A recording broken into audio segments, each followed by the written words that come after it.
Okay. I would like to thank Joe Stahl for sponsoring one student.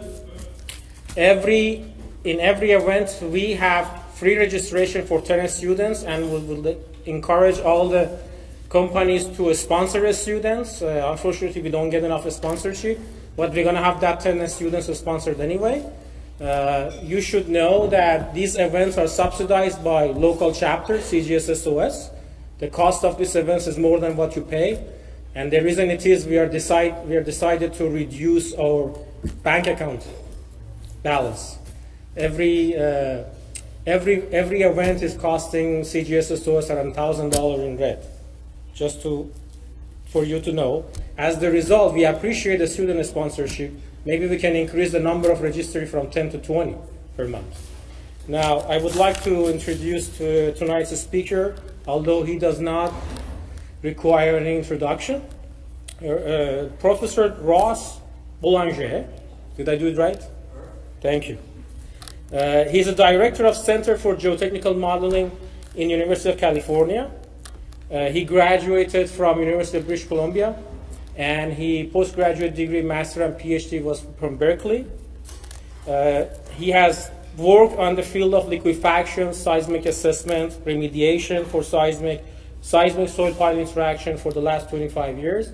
For anybody who has been involved in this field or tried to find a paper about this, I'm sure you have seen his name almost everywhere. And now I would like to ask Dr. Boulanger to come to my room. Thank you.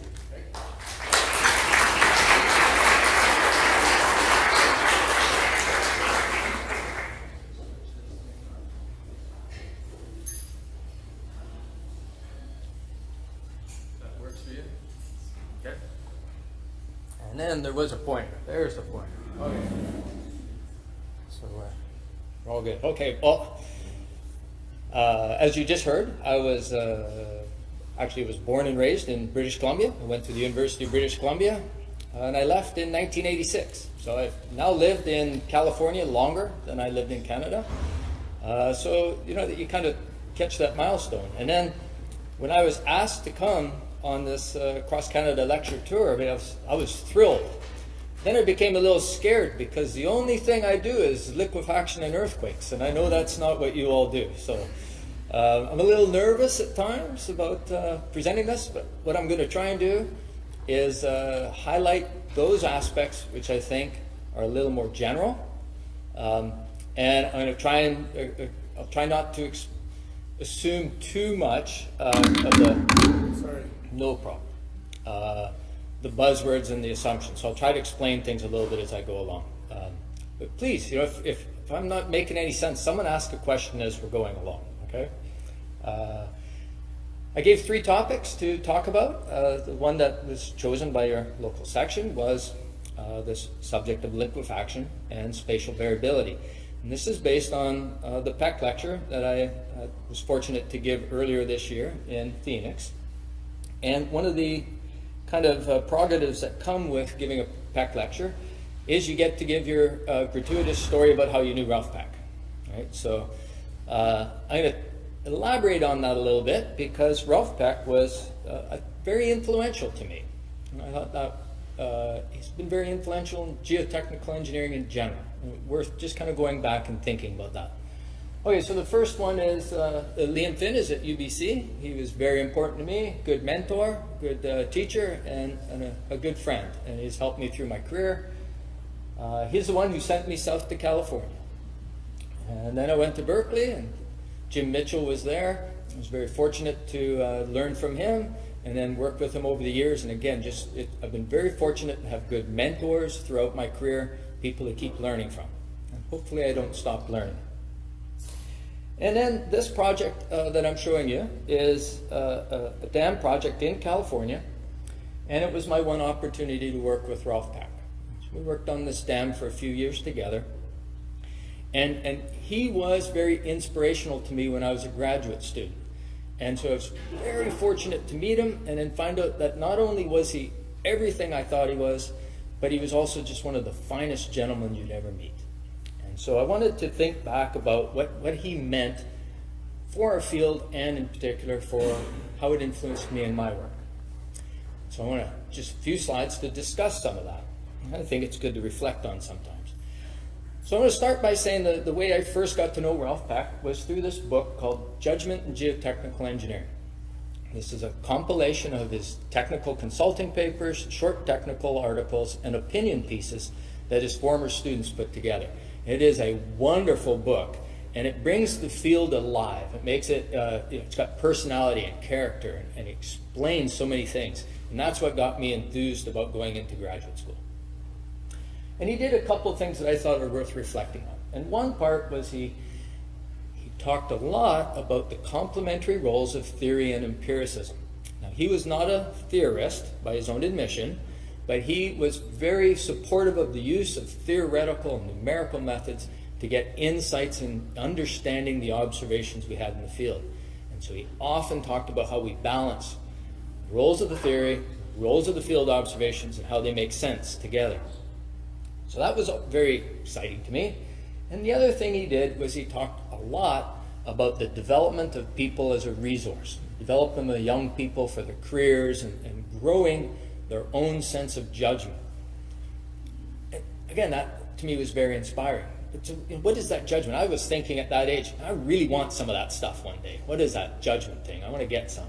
And so I thought that was very good. And then over the years, I ended up in California, and then I started working on liquefaction. So for this talk, I started thinking about how did Ralph Peck's writings influence the way I look at liquefaction? Well, what you got to start with is what is liquefaction? Now, liquefaction is a loaded term nowadays. It is just a vernacular term, the layperson's term. It encompasses a lot of different phenomena, and yet to this day, if you go to a conference and you're talking with a dozen different people around the world, if you have a debate and you can't agree on anything, more often than not, it's because each person has a different definition of liquefaction in their head. And you got to get past that definition of what is it. And it reminded me of this parable of the 6 blind men and the elephant, right? For the young ones, if you don't know the parable, if you're blind and you go up and you grab a hold of the horn, you think you got a spear, right? If you grab onto the side, you think you got a brick wall. And so each time, if you're narrowly focused and you get a piece of the problem, you get a very narrow view of the overall beast that you're trying to work with. And it's important, therefore, to see all the different pieces. So what does this mean in liquefaction? Well, so I think it's fair to say that if we're studying it in the lab, we can measure things very precisely. So you get people who think of liquefaction in terms of things that you can measure, like excess pore pressure ratios, or whether the specimen flows, or how much shear strain it develops, and it's a material behavior. If you're a centrifuge modeler, and we have a big centrifuge, so we do a lot of this, you see other things. You see more complex behavior. You see water diffusing. You see cracks and localizations and void redistribution. So liquefaction gets much more exciting than in a single element test. If you're more a field-oriented person, you go out after earthquakes and we study damage, and you see grounds, cracks, boils, spreads. You do not see a pore pressure ratio, and you do not see a shear strain, and you have no idea what exactly happened to the material under the ground, but you see the manifestation at the level, at the system level. Then there are other people worried about instabilities. Is it stable or not? Did it flow or not? They're just worried about stability problems. And then there's the mathematician side of us, where we're going to do the numerical modeling, and we're worried about uniqueness of our solutions. And so some people call liquefaction a loss of uniqueness in a numerical solution. On the other end, you have a practitioner who has to deal with small projects on a limited budget. They need a simple tool, so they'll use something like a Newmark sliding block analysis.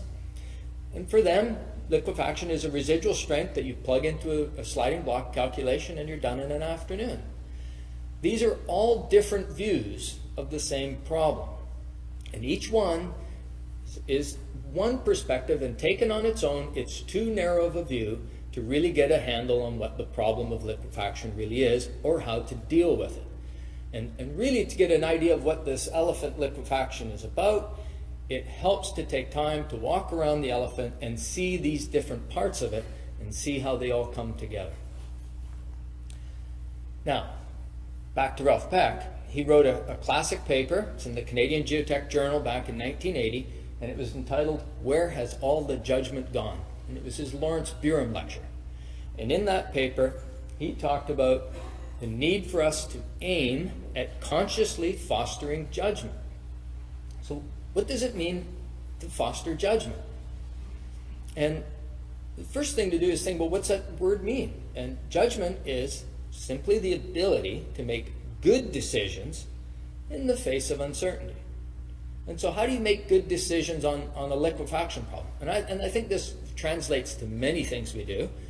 But in the context of liquefaction, you're trying to make a decision, and what affects that decision is any part of the problem. And sometimes the path to a good decision is driven by an understanding of the geology. Understanding the depositional environment, the way things are laid down, it helps you understand continuity, extent of materials, could you be missing something, etc. So geology can sometimes be the way to make a good decision. Other times it comes from knowing the limits of in situ or lab tests, understanding that every test has its flaws, and knowing when it could be misleading you. Good understanding and appreciation of case histories, physical models, is very helpful for understanding when your analyses are making any sense whatsoever, if you have any precedent for what you're looking at. Numerical methods are increasingly important for giving us insight and judgment on how to interpret things, how systems, complex systems interact, but even they have limitations, and so sometimes the judgment comes from knowing what you can do wrong with these models versus what you can get out of them. Other times a decision is dictated by some limit in how you design and construct things. If in the end you got to do something, your decision might be constrained by what you can reasonably construct. And you can save a lot of time by knowing that's where you're going to end up anyway. And lastly, we do increasingly a lot of work in risk frameworks, especially for dams or larger projects. And when we're in a risk framework, sometimes you see that what drives risk is not necessarily how you polish each part of this, but some other aspect. You know, how do you respond? How do you recover? Other aspects of a problem, the consequence side. So I would argue that when you look at a liquefaction problem, and you want to have a good judgment dealing with this, and I think this ports to many different kinds of problems, you need to take time in your career to walk around whatever elephant you're working on and get used to the different parts of this problem so that you can see how they all interplay, and that's how you develop judgment to be able to make good decisions. We can't all be experts at every part of it, but if we develop our own expertise in one or two areas, then you can you need to develop familiarity with the others to know the context within which our work comes from. And that's what I got from Ralph Peck. And I'll come back to this because what I thought was really interesting is when we finished that evaluation of that dam in California, and at the end, as a board, we get to say our opinions. Ralph goes last, so Liam Finn gives his opinion, Jim Mitchell gives his opinion, I give my opinion. And then the only opinion that really mattered was going to be Ralph's. And then at the end it was, okay, what do you think, Professor Peck? And he said, well, I think we should do this. And he had everyone at that point, right? He could have just said, that's my opinion. And everyone said, well, Ralph said it, we're good. But he didn't. What he proceeded to do was he said, I think we should do that because the geology is this way. And because of that, we're having troubles characterizing these materials before these limitations in the test. It was a gravelly site and the SPTs didn't make sense, etc. And we know this from case histories, and the numerical models tell us this, but they can't tell us that. And ultimately we got to fix it, and these are our choices, and therefore in order to reduce risk we'll do that. And so judgment for him was not just saying that's my opinion, it was something he could articulate through each part of the problem. And I think that's our challenge in whatever field we work on. Judgment isn't an excuse for making a decision because you don't know what else to do and you got the most gray hair in the room. You have to be able to explain the reason for why you're making those decisions. So that's my Ralph Peck story, and where what I found was very influential. So now what I want to do is kind of hold on to that a little bit, and I'll try to pull a bit back at the end. And this brings me now to the topic of liquefaction. And in here, I'm going to be looking at the problem of spatial variability. And I picked this problem in part because it was a key aspect, one of the key aspects in this dam project that I worked with him on. And the issue is pretty simple.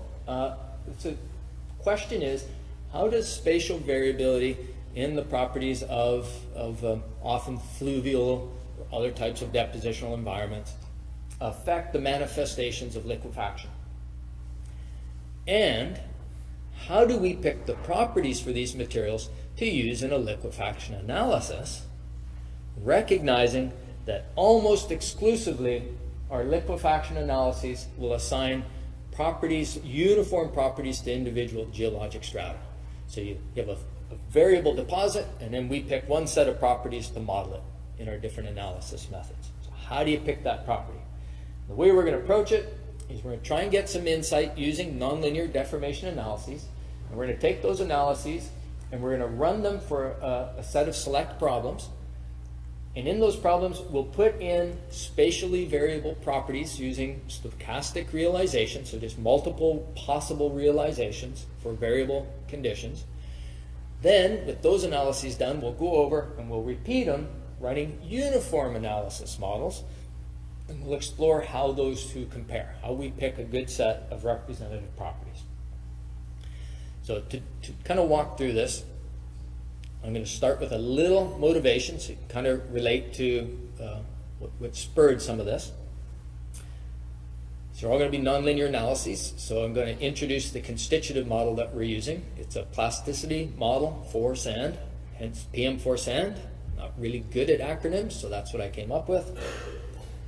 Whoops, go back one. And then I'm going to look at 3 different problems that have spatial variability in predominantly liquefiable soils, and I'm going to look at first the response of the wildlife liquefaction array, the 1987 Superstition Hills earthquake.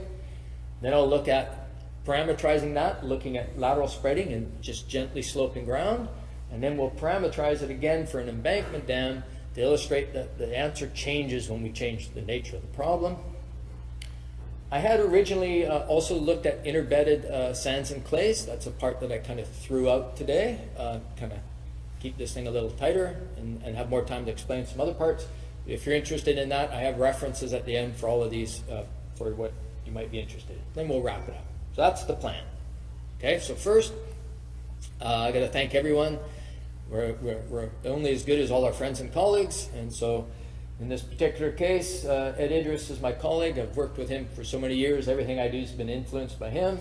Doing a lot of work with my younger colleague, Jason Dion. These are various students who have worked with us.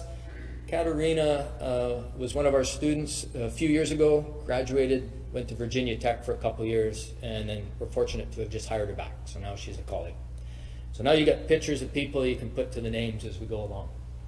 All right, so motivation first. So probably the most common thing you see when you start reading about liquefaction problems or applying them is just their triggering correlations, case history-based triggering correlations. And on these correlations, this is just one of the different variations out there. This one is like all of them in a stress format. And so what you have here is the cyclic stress ratio. This is going to be the measure of the loading imposed by the earthquake. And we have to allow for duration and overburden stress effects. So there's terms to account for that. And then we're going to compare that to something that we are going to relate to capacity, and it'll be some penetration resistance, whether it's a cone or an SPT, or maybe a shear wave velocity measurement.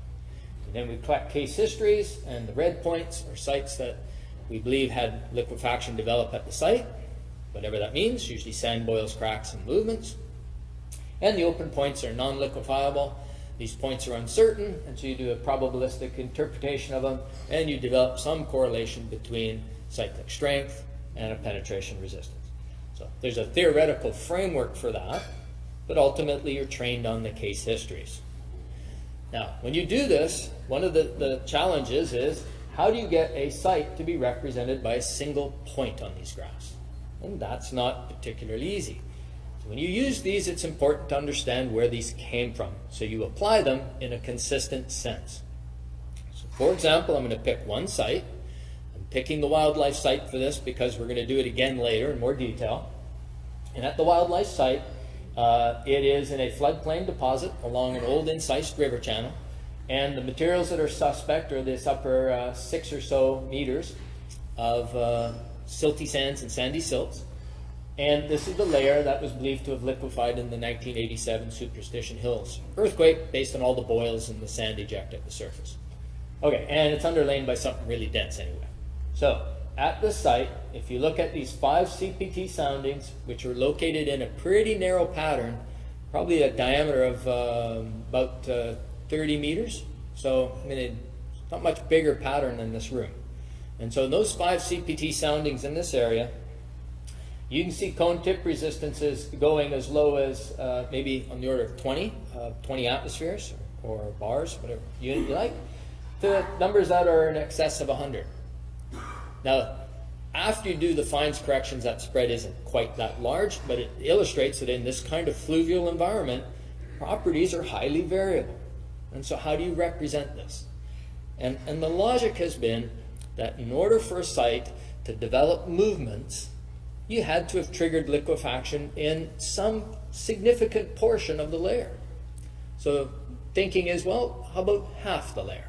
So if we think of half the layer, it has the appeal that then we need to characterize kind of the mean properties of a layer, and that's something we can do a more stable estimate with limited numbers of borings and soundings. So in the end, you take this site, and you take all those CPT soundings, and you average them up, and the mean and the median are about the same, and it plots as one point right there.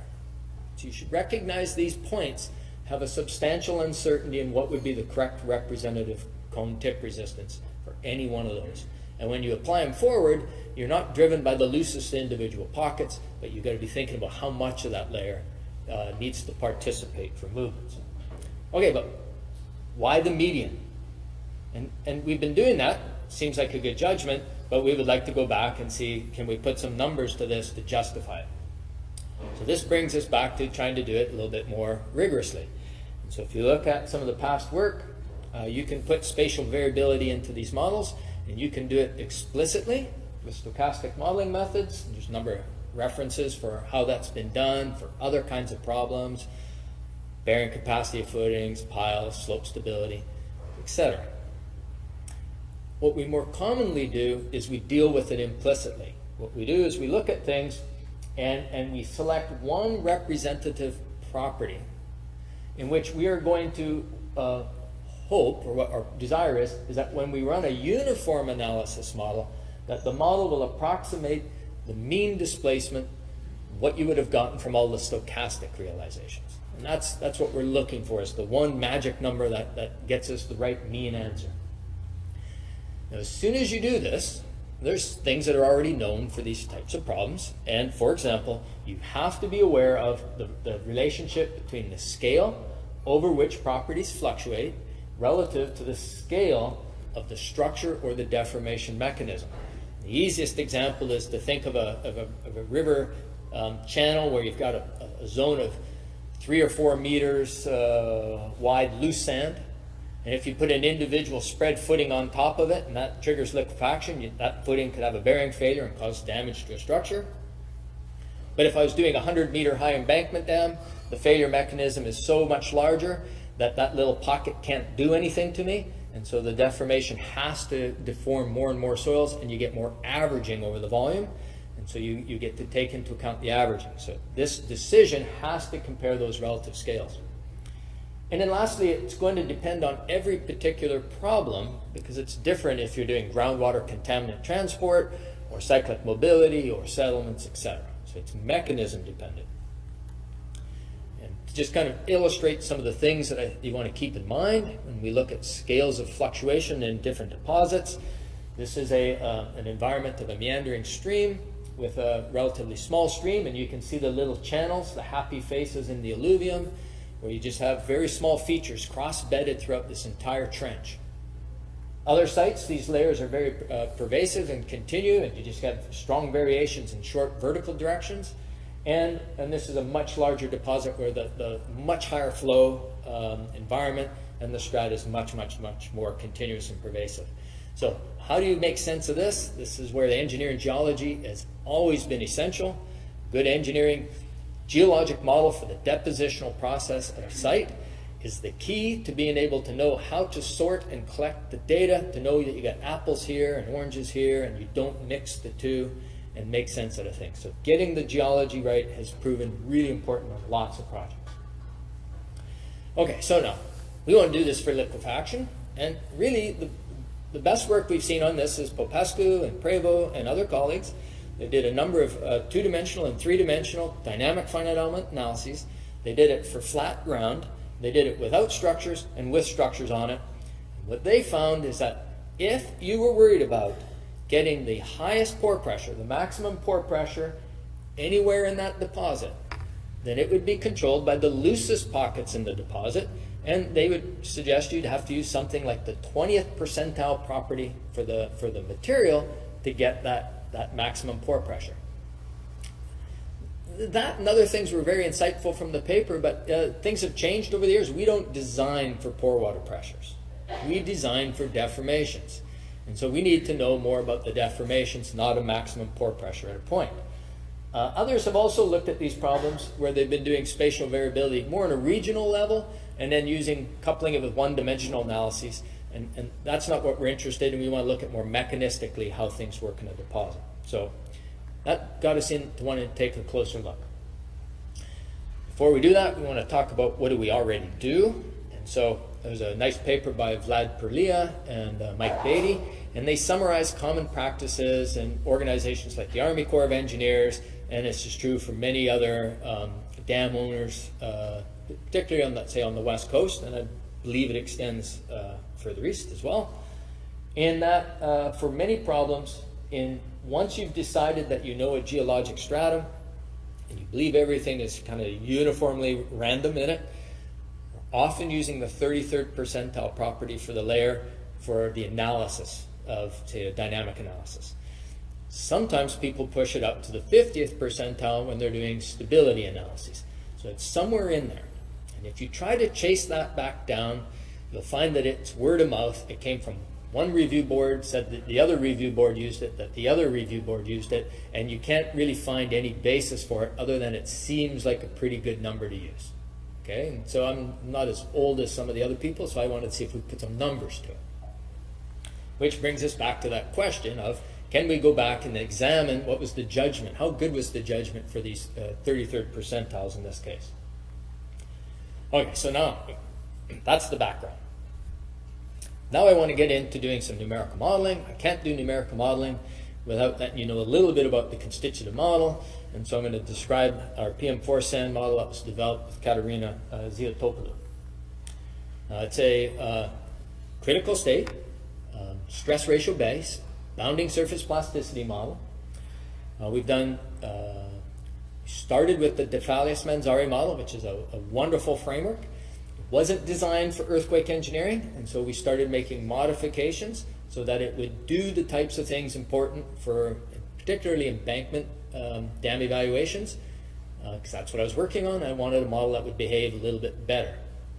And so we started working on that, and one of the things in developing it, we also, there we go, put together a generalized calibration. I'm going to try and explain that a little bit, because I think this is also more general discussion about how we do constitutive modeling in these types of analyses, whether it's static or dynamic.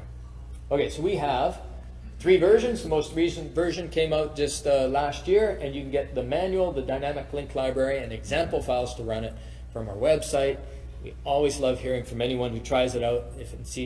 Let us know if it works for you. Okay, so just to explain a couple of the key features of the behavior. It is critical state based. We chose to cast it in a framework that's more on relative state, which is what Jean-Marie Conrad had suggested. Kind of like that idea. And therefore, we're going to have relative density instead of void ratio here, and then versus mean effective stress. We need a critical state line, so we developed the empirical one using Bolton's stress dilatancy relationship. So this is an empirical critical state line. This critical state line will not apply to your sand or any sand in particular. What it does is give a general framework that ensures that the model will naturally account for the combined influence of changing relative density and changing stress. This makes the model easier to drive and calibrate. So that's the motivation. It's stress ratio based, which means that it only develops plastic strains based on change in stress ratios, or Q over P prime, which in other words, the red line is the critical state line M, that's stress ratio, and there is no cap on it. So you cannot use this model for things like cone penetration resistance or pile driving because it doesn't have that cap for crushing. The model is not meant for that. What it does have is a bounding surface and a dilation surface, which are both functions of the relative state parameter index. So if I just go back, we're going to use the idea of the distance between where your current state is and the critical state line. Instead of a state parameter, this is a relative state parameter. And because it's just an empirical relationship, we call it an index. And you take those numbers and they pop in there. And when you're shearing sand and it goes to critical state and large deformations, that goes to 0. When you get on the critical state line and that's 0, the bounding surface and the dilation surfaces will both be equal to M, and these two lines will collapse together on top of the critical state line, and that's how the model simulates flow at critical state. So those are the guts of the models. And everything else after that just gets kind of abstract and obtuse. But the key on this thing is there's 3 parameters that the general application would require you to work with. And the first one is going to be a relative density. And this relative density is going to control the stress strain response of the behavior in terms of like how much strain we accumulate per cycle and things like that. You're going to estimate it from SPT and CPT penetration resistances almost without exception. Rarely are you going to have field data that try to measure that directly. Second thing is we need to get in these problems a dynamic response rate. So there's a shear modulus coefficient that you anchor on your in situ shear wave velocity data so we get the right stiffness right. And then the third parameter is the dial. It's the contraction rate parameter. This is the dial that after all the other parameters are set, you take the material model, you put it in a single element, we're running it in FLAC, it's a single element simulation, you run cyclic simple shear loading on it, and you calibrate that parameter until the material model gives you a cyclic strength equal to the value that you want, that cyclic resistance you want, based on your SPT and your CPT data and the triggering correlation that you prefer to use. So the trick here is just to be thinking about, you're telling the model what strength you want it to have. So these are the 3 parameters you need. Okay, and then there's a few more, right? So I got 18 more. Usually at this point, someone is hacking up a fur ball and spitting on the ground, right? Because how are you going to get properties or parameters for 18 other input parameters? And in fact, you're probably not going to. You're going to use the default values that we've calibrated in a generalized calibration. I'll explain that in a minute. If you have individual lab test results like we do when we're doing our centrifuge models, then you can go under the hood and change the additional parameters. I'm just going to point out that if you do this, then it's like going under the hood of your car. If you start changing the timing, the warranty's void, and then you're on your own, right? So, okay. When we talk about models that have 20-ish parameters, this is often not attractive for us because the mantra is we want simple models that are easy to get the parameters for. But I think we're confusing the discussion between simplicity and functionality. So for example, this is my first car, or at least one like it. And this was an exceedingly simple car. With a screwdriver and a crescent wrench, I could set the timing, the points, and adjust the carburetor. The bad news is I had to do it almost every day, and you had to push start it most mornings. So this was a horrible car. Not very functional. Very, very simple. Let's see that one. This is my new car, or one like it. This car is not simple. I open the hood. I have no idea what's underneath the hood, and I can't do anything to it anymore. But it's a lot more functional. It drives nice. It drives all the time. It does not break down. It's just a pleasure to drive. And it's a pleasure to drive because it is complicated, because someone else figured out how to make all those nice things under the hood, and then they calibrate them so that they function well, so that I can get in it and drive the gas, the brake, and the steering wheel. right? And now it's functional. If I want better gas mileage, I gotta go get a Prius, because I can't change this into a Prius. And if I need to haul furniture, I gotta go get a truck, because this isn't a truck, right? It drives this way. And so what we need are models that are functional, easy to drive. Now, I also want to make a pitch on this, is that when we think of how we use these models, we have to, there's a way of thinking about them philosophically. And one way of thinking of these models is the emphasis is on the input parameters. So that fundamentally you measure the input parameters and then the constitutive model tells you the behavior. That doesn't work for us. So for example, one way you could fundamentally do it is measure your in situ void ratio and get that critical state line. And if you put in those fundamental parameters, then the model tells you the undrained shear strength that you would get at steady state. You cannot do that in our practice. I just showed you some pictures of exposures and trenches in alluvial material. Which material would you be measuring the void ratio for? Where would you get the critical state line for? I mean, you can't do it in a variable environment. So it's just not tractable. What you can do is turn this around. You decide what you want for an undrained shear strength.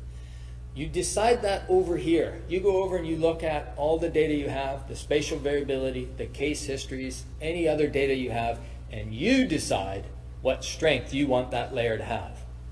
After you have that strength, you're going to go use it in analysis. You might use it in a limit equilibrium analysis, or you might use it in a nonlinear deformation analysis. But when you put it in the nonlinear deformation analysis, you pick the parameters to get you the strength that you decided you want. That way you get the model to give you back behaviors consistent with your best engineering correlations and understanding of the behaviors. So again, we're making the model do what we want, not what it wants. So when we go to calibrate this, we can now think about all the experimental data that we have for different behaviors, and that's the basis for calibrating complex models. So for example, if I'm going to do dynamic response, I need to get the strain-dependent moduli and damping characteristics. So this is going to be a series of simulations. This is a simulation, single element driver in FLAC. Stress, strain, you run it for a range of different strain amplitudes. You take the secant moduli through each one, and you plot the G over G max versus the amplitude of that cyclic strain. And on here, the black dashed lines are two empirical lines that are commonly or currently used in some practices in California. And these are the EPRI curves, and the EPRI curves show that experimentally, if you increase depth or overburden, the curves shift upward, showing that the material becomes more linear, and damping curves shift down, means they dissipate more energy. Okay, the simulations are the colored points, and they go from there to there to there as you increase overburden stress, and the model shows that as you increase overburden stress, you get more linear and you get less damping, and that is an example of the value of having a critical state framework. It naturally gives back the dependence on overburden stress that you wouldn't get if you didn't have that kind of framework in the model. The second thing I'd point out of this is this behavior is controlled by the plastic moduli and the dilatancy to a second degree, and that constrains about 3 of those 18 parameters. So now you got a little basis to constrain what you've got. Then you look at cyclic loading behavior. So this is, again, single element simulations. This is a loose sand, 35% relative density. This would be if it was 55. These are the stress strain curves, and these are the stress paths. So you look here, you generate pore water pressure. You transiently get down to the origin where effective stress is 0 and the pore pressure ratio is 100%. And then every cycle after that, you dilate up the failure envelope, or bounding surface in the model. You dilate, and then you unload and dilate and unload. And then the stress strain curve, that's where you're soft and you dilate, and then you unload, and you're soft, and then you dilate.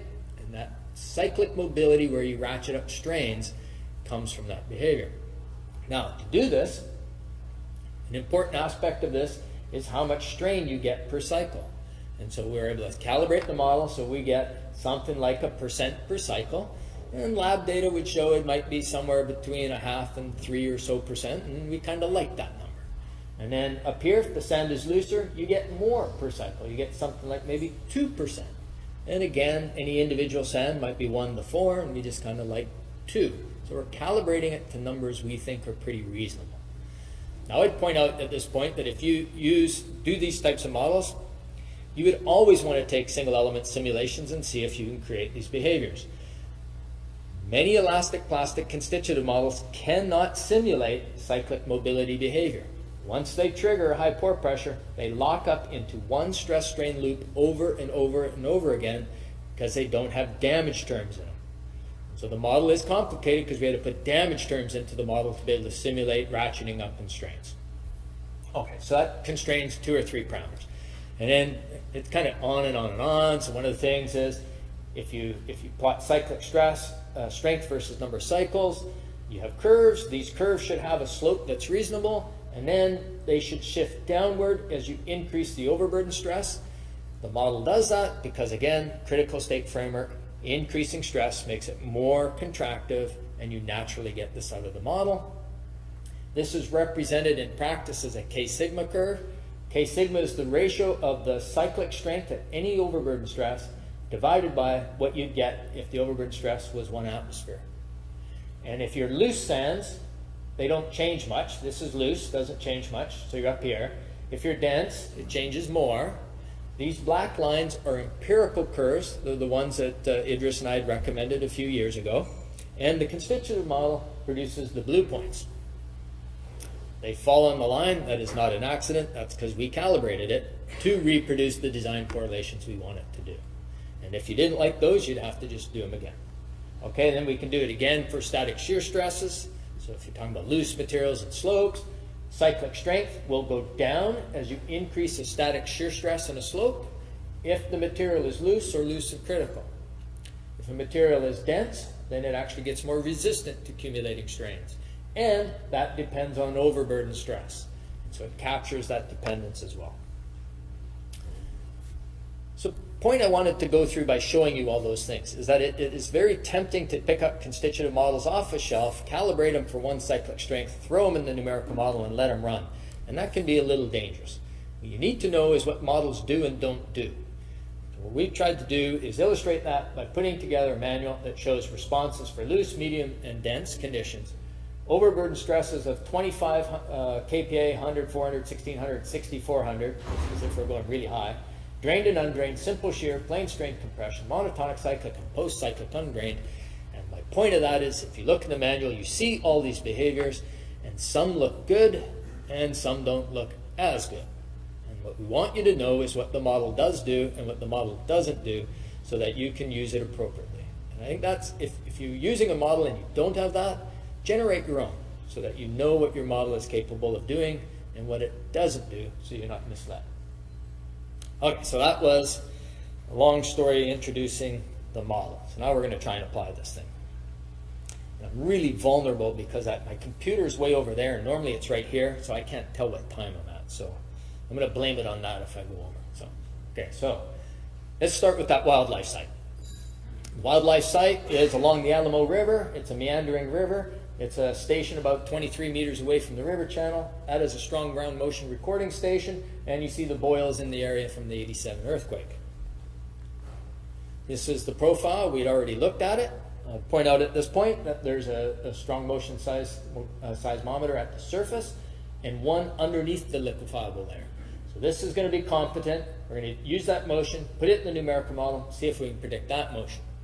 There were 5 piezometers at the site. They did not all function well. The one that worked the best was this number P5, and we'll look at it as well. So we're going to do these numerical models. I won't go through all the details. I'll refer you to the papers for all that later. I just want to get the issue of how the spatial variability affected response. So just quickly, it was in FLAC, infinite slope slide boundaries, slight slope. We're a good distance away from the river channel. The crust in yellow and the underlying stiff layers are just going to be simple, more Coulomb models. All the action is going to be in the red zone, which is going to be our alluvium. In that layer, we're going to put in stochastic realizations. We're using a anisotropic Gaussian correlation function, and we generate correlations. When you look at this, these are just 3 different realizations. Red is looser zones, blue is denser zones, And you can see different realizations with different kind of distributions and patterns across the profile. All of them honor the distribution of properties from the 5 CPTs at the site. So they all have the same statistics. They just represent different ways you could fill in the data between them. This would be an example of the response to see if the thing makes any sense at all. So this is the acceleration at the ground surface.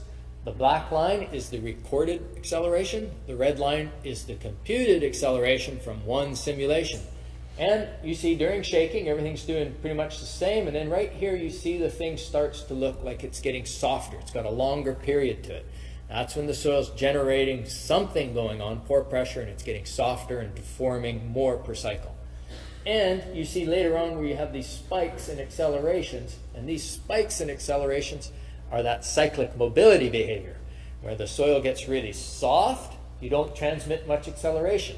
And then it strains over, and then it stiffens and dilates. And it softens, and it's soft, and then it stiffens and dilates. And that's what you're seeing in these acceleration spikes. And the simulations, not too bad. I mean, for our kind of work, we think that looks really good. And some realizations do a little better, some do a little worse. It's kind of pretty typical. The bottom are just the response spectra for the motions. And these red lines are all different simulations. And, you know, again, not too bad. We felt pretty good about that compared to other efforts. Okay, so we got that not bad. Let's see how we do for the pore pressure transducers. Now this is the part that was kind of interesting. This is a side note, and that is there were 5 piezometers at the site. And the 5 piezometers were the subject of an intense discussion in a series of papers by Les Schaud, Tom Holzer, and Ron Scott at Caltech, and Hushman is his colleague, and debating whether the transducers had functioned right. And one of the observations that Scott and Hushman had made is that when you look at some of these pore pressure records, they're very muted. They're very smooth. They don't show much cyclic response. That is very characteristic of an unsaturated pore stone, because the air bubbles dampen the response of the transducer. And so there was that and all other reasons to think that maybe they weren't working so well. Also, if you take, say, this blue one, that 35 written there is the effective vertical stress that should have been acting at the depth of the transducer, and yet the pore water pressure goes to about 52 kPa, and it is really hard to explain how pore pressures can exceed the overburden stress, and in fact that doesn't hold up from any of the analyses. And so therefore, they pretty much concluded that these things were drifting. They decided this must have been drift, this was drift. They took out the stuff in the middle, they took out the stuff at the end, they normalized it by 1, and then they looked at them all and they said, the blue one's the good one. So they would look at that one. And in there then became the discussion of shaking is largely over by this black dashed line, and that blue one is only at about 80-90% pore pressure ratio. So how come pore pressures weren't 100%, and how come they kept rising after shaking? And there's lots of discussion and debate on that. Doing these stochastic models gave another way to look at it. So this simulation is from the same one I just showed before. This is now going to be the excess pore pressure ratio in time. Not so that at that one instrument P5, but remember I got that mesh. So we take the elevation of P5 and we're showing you the response of a series of points across the mesh at the same elevation. Because we don't know when the piezometer was installed, was it in a denser pocket or was it in a looser pocket? And so what you see is these are all the different points, same elevation, in the same simulation, and some rise up quick, some rise up slow, and then some show rises after. And in the end, it's obvious, because what happens when you shake this thing, loose pockets trigger high pore pressures first. Dense pockets don't. High pore pressures flow towards low pore pressures, and so you get diffusion from the looser pockets to the denser pockets, both vertically and laterally, and you can change this by changing the permeabilities, which we don't know well anyway, and it points out just how that response of one pore pressure transducer, you can overinterpret it. So I thought that was kind of an interesting side benefit of having done these analyses. And the other thing we were interested in, though, was how much it needed to liquefy before it moved. Okay, so this is showing lateral displacement at the ground surface versus time. And as we're shaking it, you see the displacement. Now I've only got the simulation because they don't have measurements for this. And so you see right around 20 seconds that now it starts to permanently move. And as it's starting to move, at that time, you have, this plot is the percent of the layer that has different pore pressure ratios. And so right around 20-25% of the layer has almost 100% pore pressure ratio is when we start to accumulate movements. And by the end, we're up to maybe 35% of the layer is liquefied. And what that means is, if you have these pockets of looser materials in the slope and they go really soft, the slope is able to spread over, and then in this motion, the earthquake, it was believed to be about 30 centimeters. And so the thing can kind of ratchet over a little bit. You get 10, 20, 30 centimeters, and that's one simulation. Now, if you do it again, and we do it with all the different realizations, that number's between about 20 and 50%. So we didn't need half of it to trigger. We needed between 20 and 50% of it to trigger.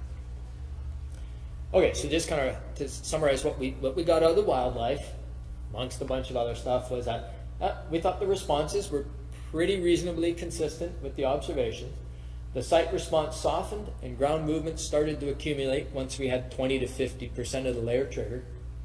That diffusion of pore pressures from loose to dense zones could explain the pore pressure transducer delayed rise.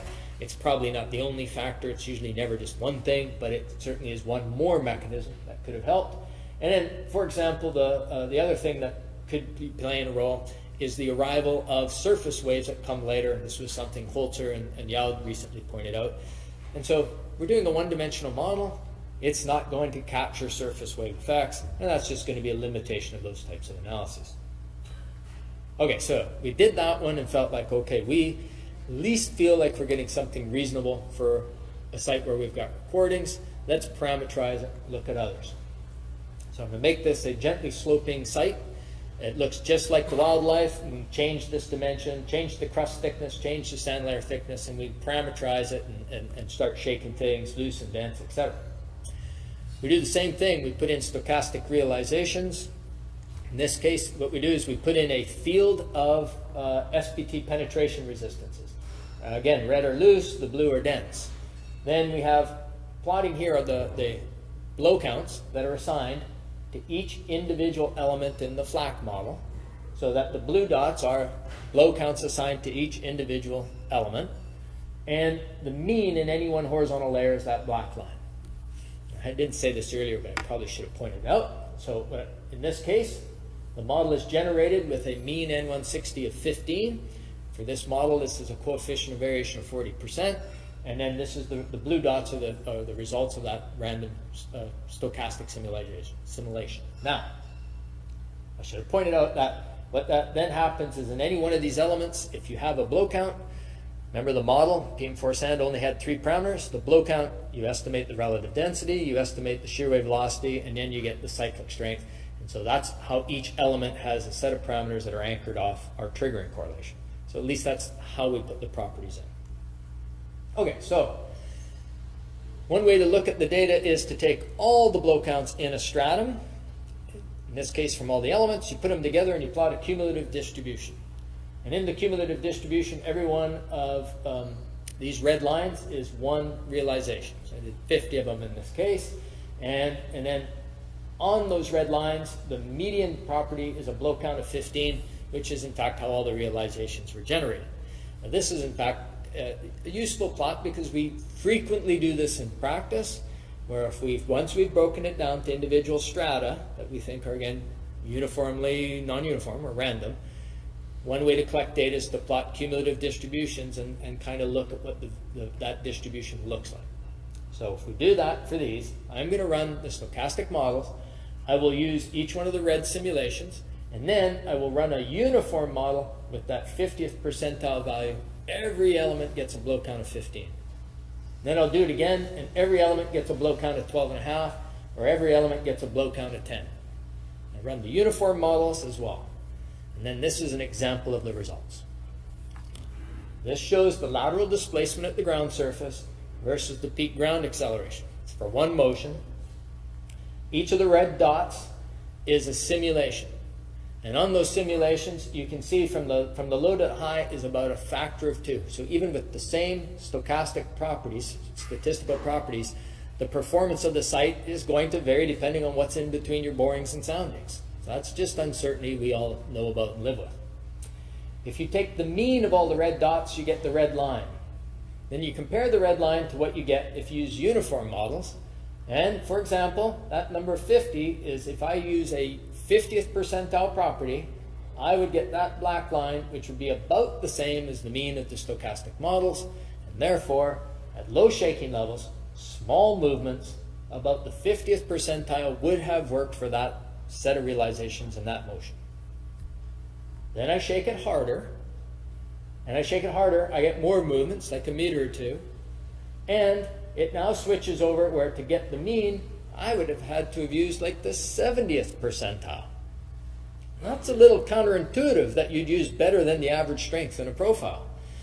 But what's happening is, if I have a layer of soil and I got loose pockets in different places and they soften, the system can ratchet over a bit. But as soon as it tries to move a lot, it has to strain the dense parts too. And the dense parts are disproportionately strong compared to the loose parts. And it's the denser zones that are now helping to restrain the lateral movements. And so that representative property changes from a 50th to a 70th depending on how much demand you put on the system. It's not one number. The plot on the right is the maximum settlement, and it's versus same thing, and the median response is right there, and you would need to have used about the 30th percentile property. Now, why is that? That's because it's a different mechanism. So if I think of that sand layer, if I've got over here a pocket of looser materials and they liquefy and compress, you get settlement above them. Over here I could have something denser than average, it settles less. And I'm plotting the maximum settlement, and the maximum settlement is going to be controlled by the looser pockets. So your magic number depends on the looser pockets. And then if I shake it harder, it also switches over, but only up to about the 50th percentile. So now the number depends on mechanism as well as on demand level. There's something else that I thought was really cool that came out of these analyses, and this top plot is showing settlement or vertical movement at the ground surface versus position along the slope, and the top graph is if that crust layer is 1.5 meters thick. Well, see, 1.5 meters thick, that's a pretty shallow groundwater table, and that's exactly what we have over large areas of Christchurch in New Zealand that was really heavily damaged in the Canterbury earthquake sequence. And we've seen this in other places like Adapazari and others where the water table's shallow. And so what happens is if you have a thin crust layer, you see that the ground surface is warping. Each red line is a different realization. And the warping produces more differential movement than the actual reconsolidation of the liquefied layer. And why does that happen? Same thing, I got a loose pocket here, and it tries to, you shake it, and it wants to strain 10%. Over here I got a denser pocket, and it only wants to strain 2%. This stuff sloshes up against it, and you warp the crust over that interface. And so we're seeing that the models will recreate that warping that we see in the field, but only if you put in the stochastic variability. If you make the crust layers thicker, a lot more uniform settlement at the surface, but we knew that. That's Ishihara's 1985 guidance on this, but that's pretty qualitative, and this is something we could use a little bit more quantitative guidance on how to do that. Okay, then there's different ground motions. So now the answer depends on ground motion too. And so I'm plotting maximum displacement versus cumulative absolute velocity 5. This is nothing more than kind of a measure of the energy in a ground motion. Down here are low energy motions. These are high energy motions. Low energy motions, you get small displacements. The red hatch zone is the range of displacements that we get from stochastic models. If we use uniform models, that yellow one is what we get with a 20th percentile property. The blue one is what you get with a 50th percentile property. These are all between the 20th and the 50th. So since they're all between the 20th and the 50th, what we also can do is take every individual simulation and calculate the equivalent uniform percentile that would have given us the response, mean response of the stochastic models, and all these points are between the 20th and the 50th percentile. It's just another way to plot the data. And then likewise, if we shake it harder and get big displacements, all the red simulations are between the blue and the triangle, and that's the 50th to 80th, and that's why they're up here between the 50th and the 80th. Just reinforces that what I showed you before wasn't just from one ground motion, that kind of held up across a set of motions and then different kind of characteristics. This is the same plot, but we did it with things that were really loose, like blow count 7.5, or dense, median blow count of about 30, and the answer kind of tracks similarly. So what did we get out of that? Well, what we got out of it was, first, caveats, limitations. I'm going to tell you that everything that we were just doing, these were not flow liquefaction problems. This is all in the range where the materials are dense and critical, and everything was just developing cyclic mobility and strains. And so that's limitation 1. Limitation 2 is everything we're doing is, we're interested in problems where the mechanism is a little larger, and therefore the mechanism was a few times larger than the scale of fluctuation in the properties. So this is where we get averaging. If you had a small structure, you'd have to deal with smaller zones, right? So can't generalize this too far. What we saw is the differential settlements. If we're looking at settlement of a ground surface, that the stochastic models illustrated how the crust thickness was really important for determining how warping of the crust might develop. On its face, the uniform analysis model showed that a 33rd percentile value might not be a bad number for predicting settlements. But this is an example of where you can over-rely on numerical models, and in fact, numerical models aren't the best way to get settlements for a lot of problems. So for example, if you're running a uniform model, depending on what you use, most elastic plastic constitutive models do very, very poorly and greatly underestimate reconsolidation strains. They cannot predict sedimentation strains. We have a heuristic patch in our model, but most models don't. So you should be aware that you're likely going to underestimate settlements. And you should know that any uniform analysis model cannot simulate warping of a crust. So you're going to miss that mechanism. And then if you looked at any of the photographs from Christchurch or Tohoku in 2011, you would have seen all kinds of sand ejecta at the surface. And sometimes the sand ejecta really aggravates settlement underneath corners of buildings and elsewhere, and none of us are numerically modeling cracking, localization, and erosion of sand. So you can't simulate most settlements for a lot of different types of problems. Some you can do okay, but not all, so you got to be careful. Lateral spreading we do better for. So for lateral spreading, we generally saw that if you were going to pick a representative penetration resistance, something between the 30th and the 70th percentile wouldn't be a bad number. And that 33rd that was being used before seemed like a pretty good judgment in hindsight. You know, so judgment can be good.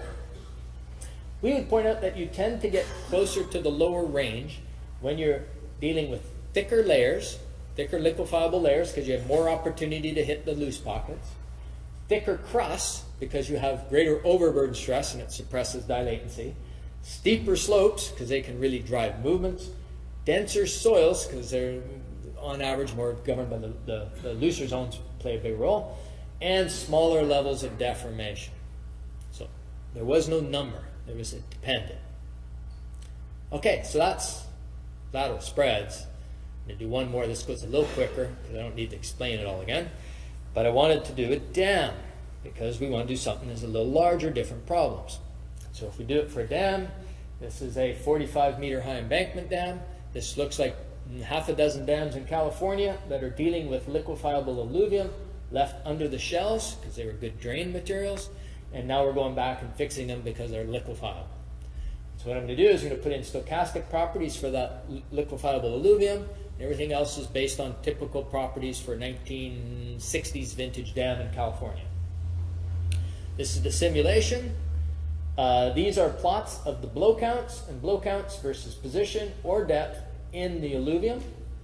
The red zones are lower blow counts. The blue zones are denser blow counts. And this is a realization with a median of 15 and a coefficient of variation of 40%. And then you take those realizations, and we do the same thing we did before. We take all the blow counts assigned to the layer and you draw cumulative distribution, and because it's a big volume, the spread in the cumulative distribution is very tight, and our median is 15 as it should be. And I'm going to again run all the stochastic simulations for the blue ones, and then I'll run uniform models with these different uniform percentiles. Okay, so we put that in, and this is an example of one analysis. So on the top plot is a stochastic realization. And when you look at the contours, the blue is higher shear strain. What you see over here is strains developing in different layers, stepping down across different layers. Basically, the mechanism allows deformation to develop, stepping down, going through a looser layer, stepping up, going through a little bit looser layer, and that can accommodate a certain amount of movement. So you seek out the looser zones. This is a uniform model, and you don't get the same concentration of strains along looser lenses. So the mechanism changes a little bit. Same kind of plots as before. One on the left is just plotting the crest settlement versus PGA. And that crest settlement is shown, the purple triangles are the stochastic models. There's less variability in these because the dam deformations also depend on all the properties of the core and the shell material. So they're less sensitive to the alluvium alone. And the median values are the cyan dots. And that cyan dot is right beside that black line, which is about the 34th percentile. So that's lower than we got for lateral spreading. And as we shake it harder and we get bigger movements like a meter or two, now we're up to about the 50th percentile. Remember, lateral spread was 50th to 70th. Now this is 30th to 50th. It shifted downward. This is the horizontal stretch. It's just adding how much this point moves upstream, how much this point moves downstream. And when the displacements aren't too large, we're right at about the 30th, and it also increases to a little less than the 50th. And we can do that for different motions and different properties, and we did all those things. And then the other one that I wanted to do, I thought illustrates the issue, is we repeat it, but we make the sand layer thinner.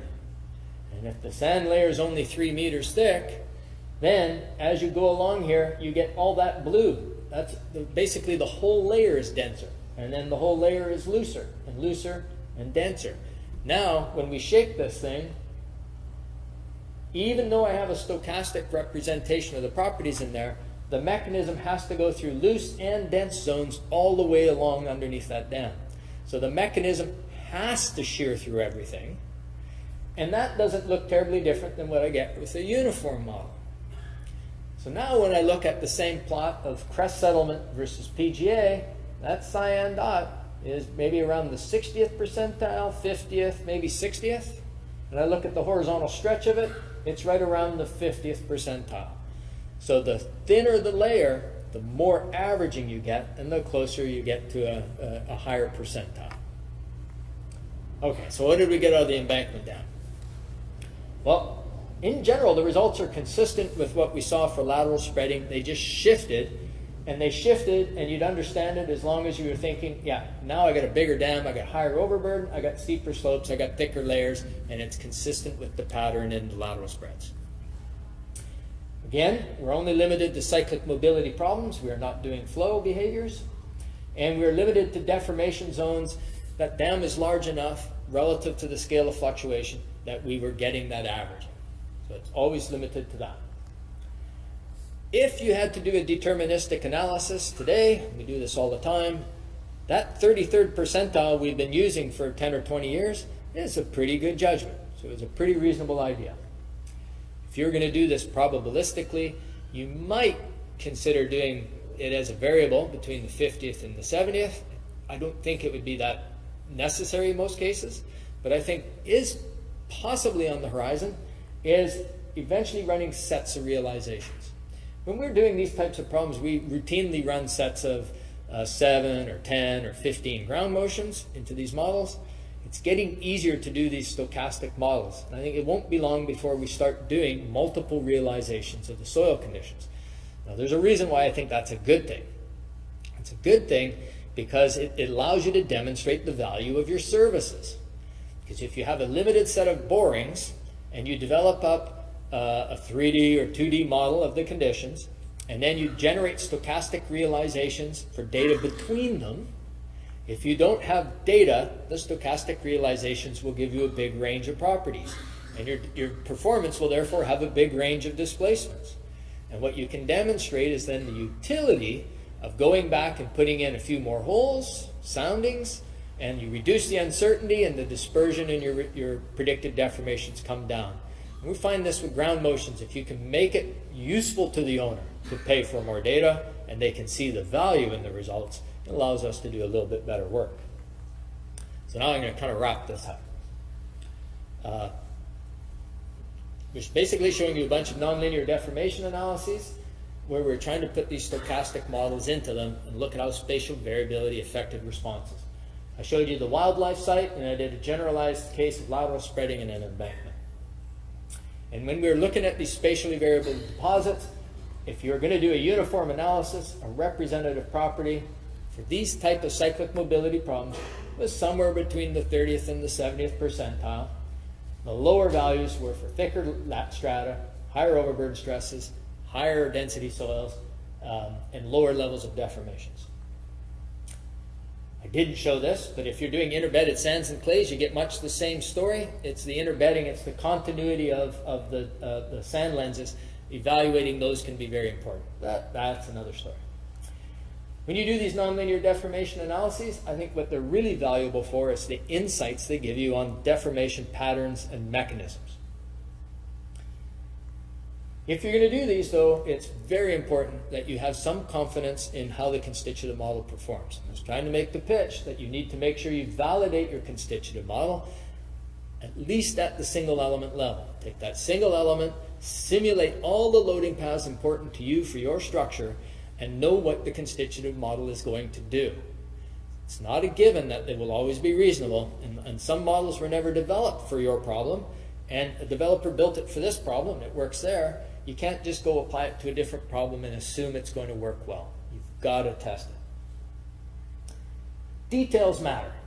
I didn't show you any details, but if you're ever going to run one of these things, someone has to show you all the guts and gory details under these analyses, all the steps in the analysis, all the parameters, and all the single element simulations so that you can see if things are behaving well, because it's really easy to get something wrong in them. Okay, anything to do with liquefaction. Even though I'm talking mainly about the numerical analyses and the comparisons, understanding depositional processes is if you screw this up, you never recover. This is the first place where you got to get it right. And getting a good depositional model for how things were deposited and what belongs bin together is so valuable, from everything from getting the way to design your exploration program, and then judging continuity and extent of lenses, and then knowing how to group, bin, and sort data to pick these representative properties. You can't have a long or continuous loose sand layer and a long dense sand layer, mix them up and take cumulative off both. You're mixing apples and oranges, right? So you've got to make sure you get the geology right before you do any of this. And then, just in more general terms, going back to what Ralph Peck taught us in all of his writings and urged us to do, you can consciously work towards developing your own sense of judgment. It's something you got to work at. And you work on it over your career by taking time to develop a familiarity with each part of the problem that can affect how you make your decisions. And one might have expertise in one or two of these areas or more, but the point is you have to have some understanding of everything from the geology, the in situ, the lab testing, our case histories, our numerical modeling methods, how things get built, and what it all means for risk. And that's how you kind of get a handle of judgment. So that's what I got out of Ralph Peck's writings. And I lastly just really think that judgment is often thought of as an abstract concept. And I finally, after years, kind of realized it's not abstract. Judgment is something that you should be able to articulate. You should be able to explain the reasons for your decision by walking through your understanding of all the factors and why you're making that decision. So my personal preference is when someone says, my judgment is we should do this, is you ask them why. And they should be able to tell you why they're reaching that judgment. And a lot of people really can do a good job at that. And I think that's what you want to work on. And I just got to thank all the people who contributed to stuff in the slides, and all the support from the California Department of Water Resources, who supported a lot of the different applications for this work. And then with that, that's my gratuitous last picture with Rothbach. Thank you.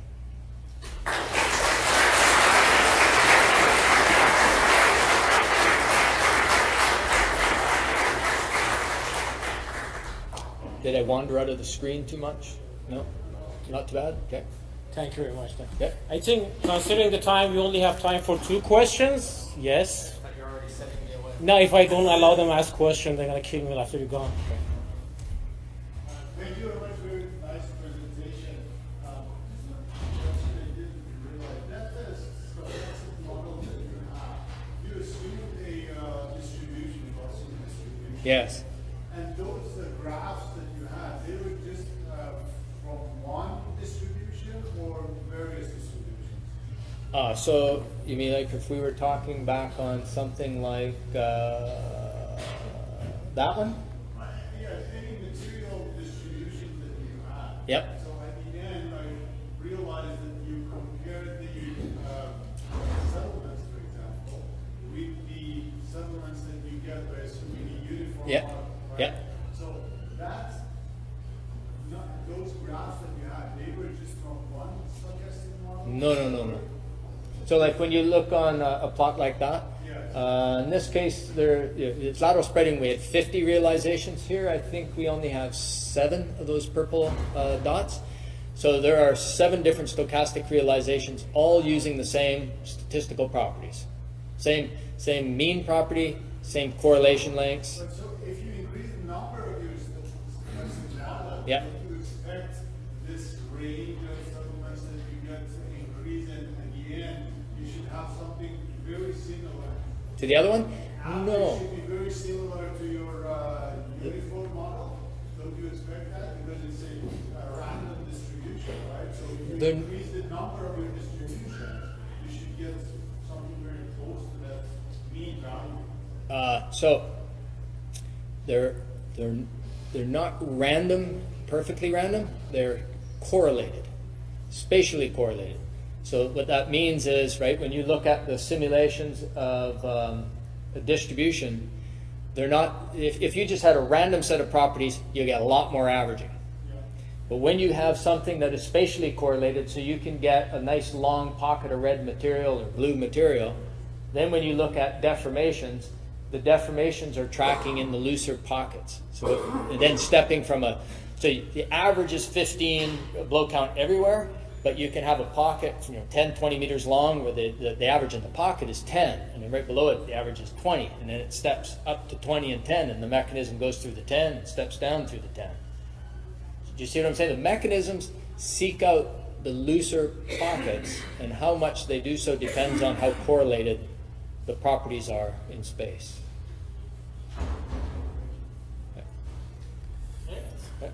Thank you. Thank you. On Yeah. behalf of Canadian Geographical Society, Secretary Section, we appreciate your Thank you. wonderful presentation. Thank you very much.